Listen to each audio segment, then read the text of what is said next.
Hey friends, welcome back to my channel. There comes a time in a man's life when his silence speaks more truth than his presence ever could. When he realizes that chasing love is not the path to being loved, it's the path to being emptied. Some women don't recognize the treasure standing in front of them, not because they're blind, but because their soul hasn't yet matured to see quiet devotion as rare instead of routine. She'll regret letting you go, not in the noise of parties, not in the arms of someone new, but in the still moments, when the world dims and she can feel the echo of your absence like a ghost brushing against her ribs. She'll remember how your love wasn't loud, but it was loyal, how your eyes held storms just to shelter hers, and how your loyalty wasn't performance, it was principle. But listen to me carefully. Don't look back, because some regrets are not yours to carry.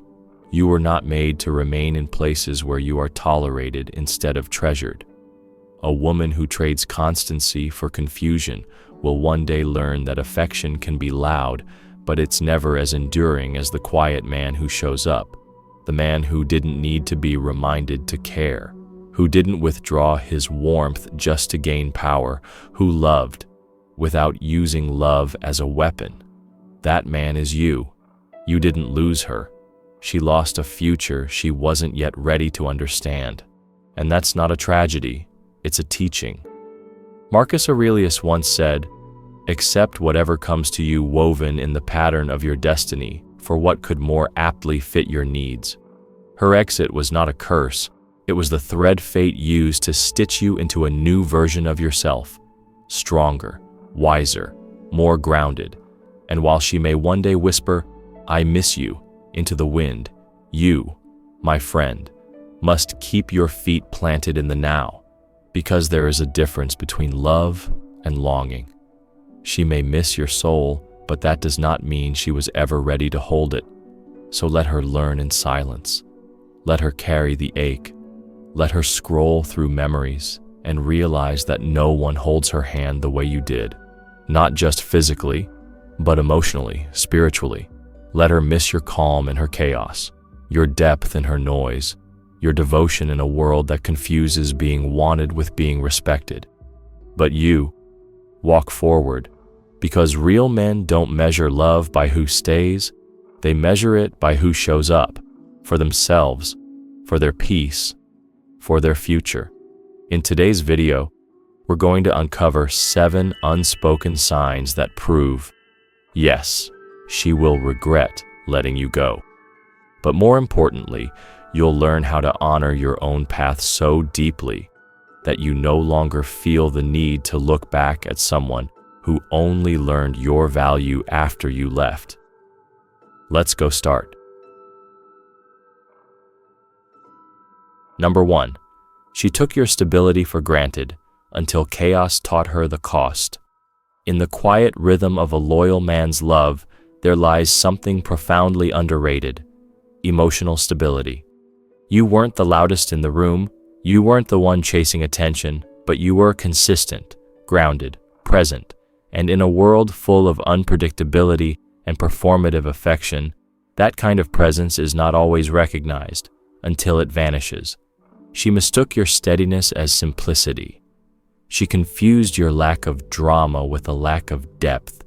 But the truth is, you were the calm in her storm, and she only realized it when the storm became her only companion. She let you go not because she didn't feel something, but because she didn't understand the value of what she felt. When a man gives love without condition, without playing power games, without withdrawing affection as punishment, it can feel too safe for someone addicted to emotional highs and lows. She may have longed for excitement, not realizing that chaos is not chemistry, it's confusion. And when you left, she began to see the difference between being thrilled and being held. The temporary flutters she chased couldn't compare to the grounding warmth you brought, the kind of love that makes the soul feel seen and safe, not just the ego.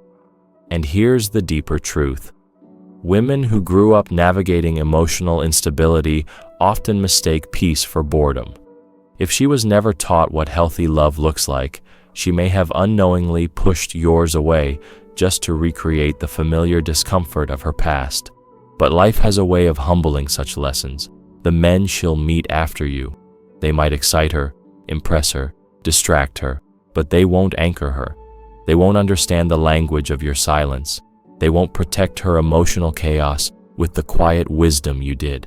And one day, in a moment she didn't expect, she'll feel a deep ache in her chest and realize it wasn't you she let go of, it was her peace. Marcus Aurelius reminds us, the best revenge is to be unlike him who performed the injury.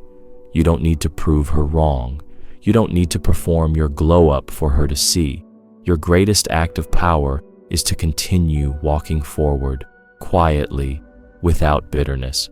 Because a man who embodies calm strength does not look back, not out of ego, but out of evolution. Let her come to understand, in her own timing, that losing you wasn't just losing love. It was losing the kind of emotional safety that few men ever offer. And while she may never admit it, while her pride may build walls of silence, the truth will sit with her in the quiet, that you were the rare kind of man who loved with discipline, patience, and presence.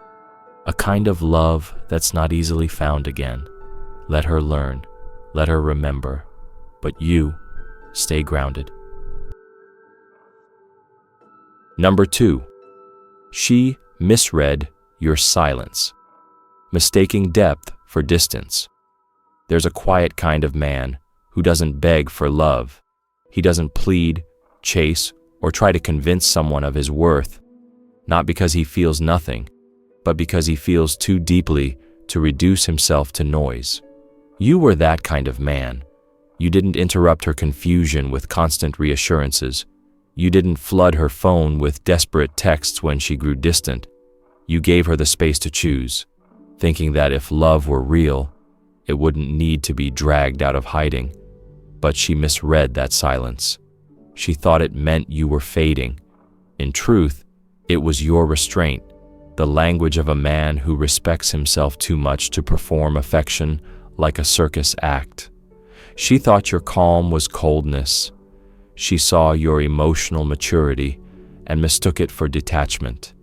In her world, love had always come loud, with declarations, dramatics, and desperation. But your love came differently. Yours was an ocean, not a storm. Still, because she never learned to swim in still waters, she left, searching for fire, and scorched herself in the process. What she didn't realize was that a man who stays silent doesn't do so out of apathy. He does it out of self-respect. You were waiting to see if she could meet you where you were, in depth, not in drama. But people often don't value the love that doesn't fight to be seen. They interpret inner strength as indifference, and so she let go, perhaps believing you never truly cared. But in time, silence speaks.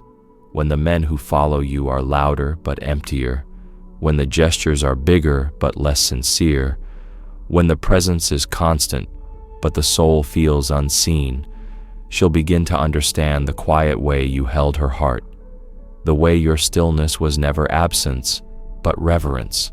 And that realization, that haunting awareness that she misjudged a man who only wanted her to choose him without being begged, will return to her in waves. Seneca wrote, "No man is more unhappy than he who never faces adversity, for he is not permitted to prove himself." She was given that chance, the chance to see how you carried love, not as a tool of persuasion, but as an extension of your integrity. And she walked away, thinking it was indifference, not understanding it was honor. But life will circle back. It always does. The heart recognizes what it once overlooked, but by then, the moment is gone. So don't chase. Don't explain your silence to those who aren't ready to hear its wisdom. A man's quiet distance is sometimes the loudest boundary. And if she ever looks back, with regret, with longing, with realization, let her. But you must keep moving forward. You're not meant to carry the weight of someone else's awakening. She misread your silence once. Now, let the echo of your absence teach her what your presence tried to show. Number 3, she confused your loyalty with convenience. In the quiet constancy of your love, she made a tragic miscalculation. She thought your presence meant you had nowhere else to go. She saw your unwavering devotion, not as strength, but as stagnation. Like many who are unfamiliar with true loyalty, she mistook it for dependence. She thought because you stayed, you were easy to keep. But what she didn't understand is that your loyalty was not born of necessity. It was a conscious offering, a sacred vow made by a man who could have walked away 1,000 times, but chose, every morning, to stay. Your affection wasn't performative. It wasn't built on the need to impress or to compete. It was subtle, yes, but strong. Like the roots of an old tree, it held everything in place quietly, humbly, faithfully. You weren't chasing novelty, attention, or validation. You weren't performing love for claps and applause. You were simply there, stable, deep, real. But because she had been conditioned to associate love with volatility and unpredictability, she found your steadiness unexciting. In her restlessness, she didn't see the rare art of a man who builds a fortress of peace in a world addicted to chaos. She thought you were predictable, but your predictability was not weakness. It was reliability. You were not lacking in options. You were rich in discipline. You weren't a man who stayed because he had no wings, but a man who stayed because he understood the honor of building a nest. The tragedy? She believed that love must always burn wild to be alive, and so she sought fires in the arms of lesser men, only to be signed by illusions. When the adrenaline faded, when the games turned hollow, when the so-called passion revealed itself as possession, that's when the memory of your calm love would return. And oh, how it will ache. To realize that the man she once took for granted was never desperate. He was deliberate. That you were not clinging, you were choosing. Marcus Aurelius once said, "The best revenge is to be unlike him who performed the injury." And so, your only task now is to live nobly, not bitterly, not to retaliate, not to explain, but to walk with a quiet dignity she never truly understood until it was gone. One day, perhaps, she'll look back and realize what she mistook for convenience was actually a man with depth, a man who didn't love out of lack, but out of fullness. But by then, you will have outgrown the place where she left you. You will have alchemized that pain into wisdom, and she will be haunted not by your anger, but by your absence, by the stark contrast between who you were and who she thought you were. So when she regrets, let her. When she sees clearly, let her. But never return to being someone's afterthought. You were never a placeholder. You were the rarest kind of man. One who stays not because he must, but because he chooses to. And that, my friend, is love at its most sacred. Number 4, she played power games with a man who craved depth. There's a dangerous game some people play, the kind that turns love into a battlefield of withheld texts, cold silences, and calculated delays. She thought perhaps that by keeping you waiting, she could increase your hunger, that by giving a little, then pulling away, she could create obsession.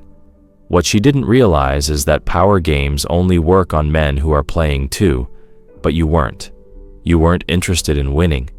You were interested in understanding. You weren't looking to dominate her heart. You were trying to reach it. She played chess while you were trying to write poetry. Your soul didn't crave competition. It craved connection. In her fear of being vulnerable, She chose control. In her fear of losing herself, she chose to manipulate the tempo of the relationship, thinking if she stayed one step ahead emotionally, she wouldn't get hurt. But in doing so, she never truly showed up. She never truly gave. What she offered was filtered, fragmented, strategic affection, not the real thing. And to a man like you, whose love language is honesty, that kind of performance feels like starvation wrapped in beauty. The Stoics believed that true strength is not in domination, but in self-mastery. And while she sought to assert control through confusion and ambiguity, you were offering clarity, a rare thing in today's world. But clarity is intimidating to those still hiding their truth. You gave her emotional safety, and in return, she gave you puzzles. You gave her vulnerability, and she responded with masks. You were not interested in owning her.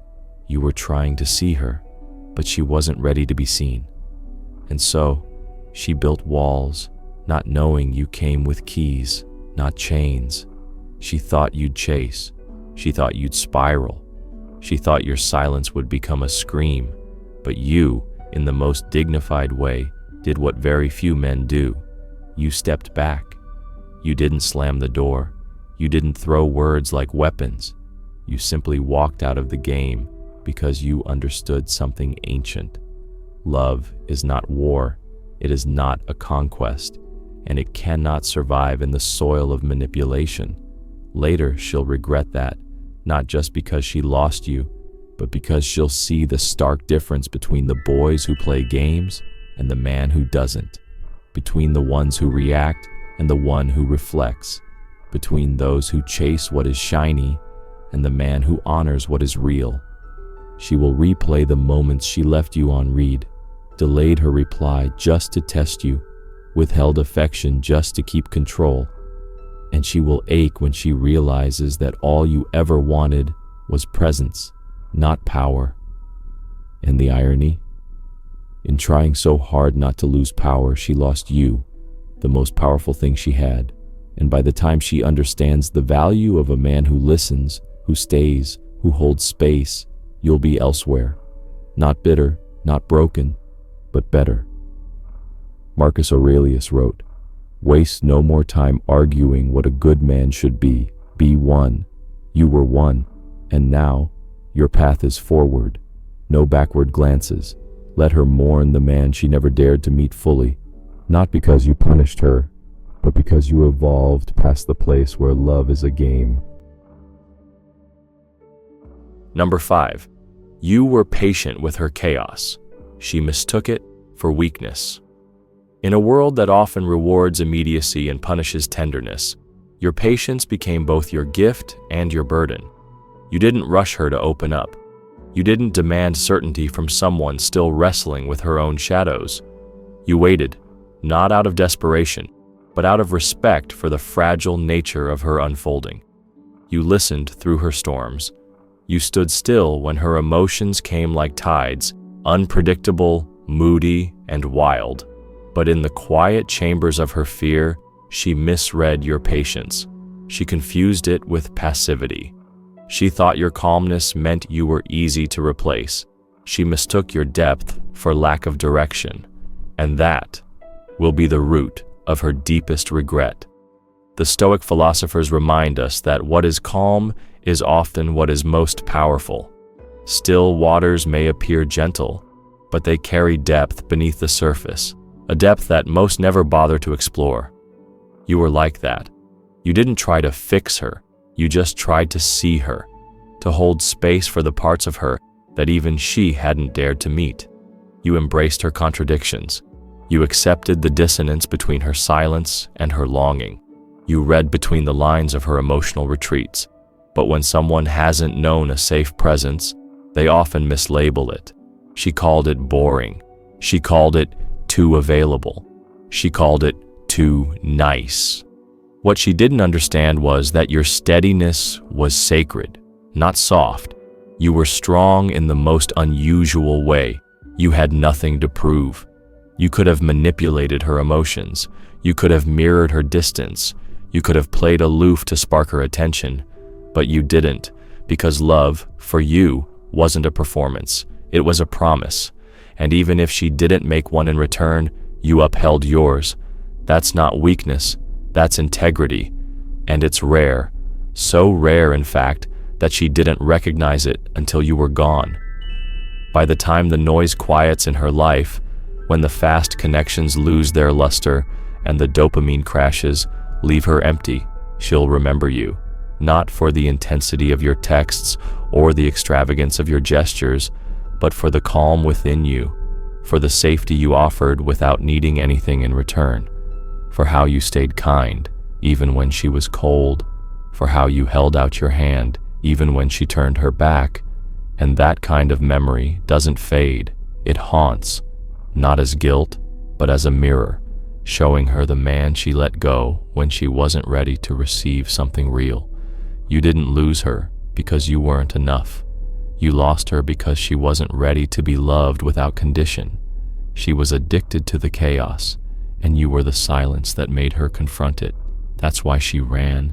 That's why she didn't understand. But now, with time and space, she will.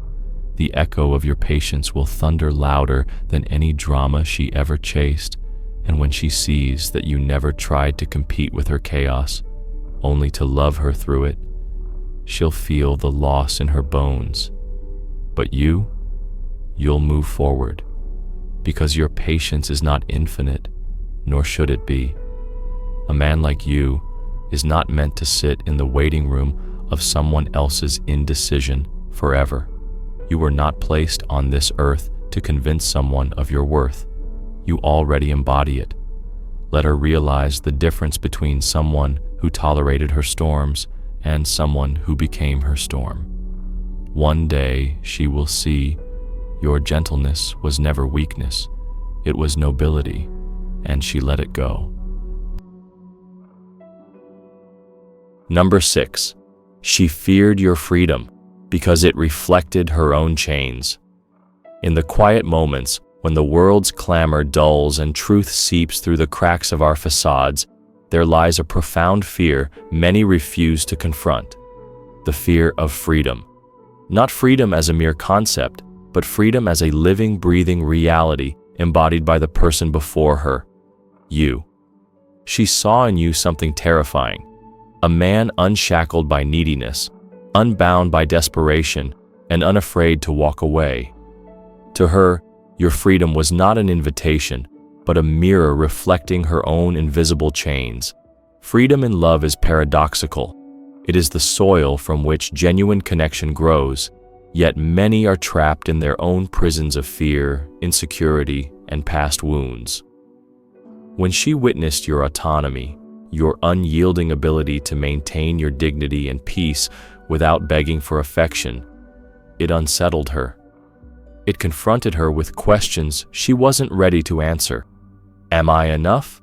Am I worthy? Can I be trusted to love without suffocation? Your presence silently demanded authenticity, accountability, and courage, qualities that terrify those clinging to emotional captivity. Marcus Aurelius once said, "The impediment to action advances action. What stands in the way becomes the way." Your freedom was the obstacle she didn't want to face, but also the path she feared to follow. Instead of rising to meet the challenge, she recoiled, retreating into the comfort of familiar chains, jealousy, mistrust, emotional withdrawal. She chose to cage herself rather than soar alongside you. There is an ancient wisdom here. Love that is conditional is bondage, not liberation. You offered love as a gift freely given, without strings or demands. But her fear distorted this gift into a threat, as if your ability to walk away meant she had no hold on you. The truth was the opposite. Your freedom made you rare. It made you precious. But the price of true freedom is loneliness, when others cannot keep pace. She feared losing control, not over you, but over herself. To love freely, without clinging, is to face the abyss of vulnerability. It is to accept uncertainty and embrace possibility. It is to relinquish the safety of manipulation and emotional games. Your unshakable self-possession forced her hand, and when she couldn't meet you there, she let you go. Yet this freedom you embodied will not chain you to regret or bitterness. It is your compass guiding you toward a love that honors your sovereignty, a love where you are neither a prisoner nor a jailer. Remember, to hold on to someone who fears your freedom is to hold a bird in a cage. No matter how tender the grip, the bird will break your hand to fly. She may regret her decision, but you will find peace in your liberation. You will learn that your true worth is not defined by someone else's fear, but by your courage to be unapologetic, ally-free. And that is the greatest love story you can live. Number 7. Your departure awakens her silent realizations, but your journey is forward, not backward. In the tapestry of love and loss, departure often acts as a silent catalyst, an awakening that comes too late, a realization born from absence rather than presence. When you walk away, unburdened by regret or desperation, your exit becomes a mirror reflecting truths she had long avoided. Yet, this awakening, while profound for her, is not your summons to return. It is her reckoning, not your undoing. There is a Stoic grace in leaving well, in walking away not with anger or bitterness, but with quiet dignity and unshakable resolve. You embody the truth that self-respect is the foundation of love, and without it, any affection is fragile and fleeting. Your departure whispers a lesson many fail to learn, that love cannot be forced, nor can it thrive in the shadows of doubt and neglect. As Marcus Aurelius taught, reject your sense of injury and the injury itself disappears. By releasing her, you dissolve the emotional chains that once bound you. Your exit is not a defeat, but a powerful declaration of inner strength and wisdom. It is the affirmation that your worth is not dependent on her recognition, but inherent and inviolable. Her silent realizations will echo in the chambers of her heart, memories sharpened by your absence, feelings clarified by the space you leave behind. She will understand, perhaps too late, that what she had was rare, a light that illuminated her own fears and insecurities. Yet, this epiphany, while bittersweet, is hers to claim, not yours to salvage. You stand at the crossroads of past and future, and the path forward is illuminated by your courage to let go. Your journey is not backward into the comfort of familiarity, but forward into the uncharted territories of self-discovery and authentic connection. The love you seek is one that celebrates your freedom, honors your soul, and reciprocates your devotion. To linger in the shadows of regret is to deny yourself the possibility of true happiness. Instead, embrace the lessons carved by loss and use them as stepping stones toward a more profound love, one that recognizes your light and refuses to dim it. Remember, in the symphony of life and love, some notes must end to give rise to new melodies. Your departure is not a closing door, but an opening of horizons, vast, unbounded, and rich with potential. She may regret letting you go, but you are already moving toward a destiny worthy of your spirit. Conclusion. In the quiet aftermath of departure, there is profound clarity. You have chosen not to linger in the shadows of what could have been, but to walk boldly toward a future shaped by self-respect and wisdom. She may come to regret the day she let you go, the day she turned away from a love both genuine and rare. Yet, your path is not backward, tethered to regret or longing, but forward, illuminated by the strength that comes from knowing your own worth. Love is never about possession or desperation. True love honors freedom, nurtures growth, and reveres the soul's deepest needs. When you release someone who fails to see your value, you reclaim your own power and open the door to a love that mirrors your authenticity and courage. This journey of letting go is difficult, raw, and unyielding, but it is also transformative. Like the Stoic sages who embraced fate with serenity, you too can face loss with grace and use it as a foundation for rebirth. The echoes of her regret will serve as silent testimony to the treasure you are, but your gaze remains fixed on the horizon where new possibilities await, love that cherishes you fully, unconditionally, and fiercely. So, hold your head high. Cherish the lessons of your past without being chained to them. You are worthy of love that celebrates your light without trying to dim it. If this message resonates with you, please like this video, share it with someone who needs to hear this truth, and subscribe to the channel for more insights into love, life, and the timeless wisdom that guides us through heartache and healing.